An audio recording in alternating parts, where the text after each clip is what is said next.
So in this video, we're going to walk through how to create your business manager and your ad account. Now, if you've never created this before, it's actually quite easy to do. I'm showing you what this looks like from an incognito window, because once you create a business manager, anytime you go to this URL, business.facebook.com, it automatically redirects to your business manager. So if you've never created one before, business.facebook.com, you'll see a login and a create account button at the very top right. You need to click on the create account, and it'll take you through the process of filling in all your information so that you can go ahead and create a business manager. Once you do that, your business manager essentially will look like this every time you log in, right?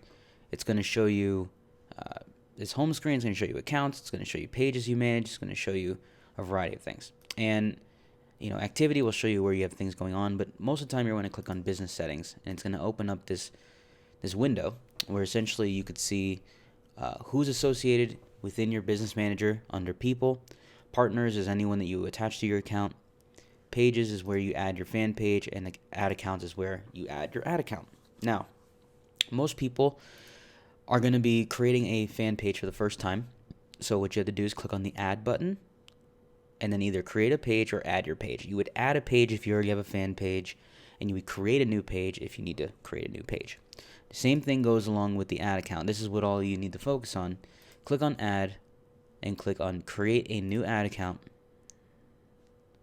And then you would simply follow these details. You fill in the name of your ad account, select your time zone, your currency, your payment method, and you click next, and it'll populate the accounts.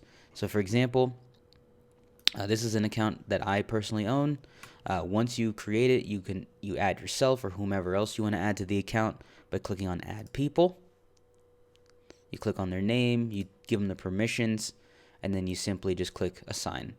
Keep in mind, if you set up your business manager, you want to go down to business info, and you want to fill in all the details of your business. The more detail you fill in, the better, especially if you can put in your business name, your primary page, and your business information. And then once you do that, you're all set and verified. And that is how you create an ad account and a business manager.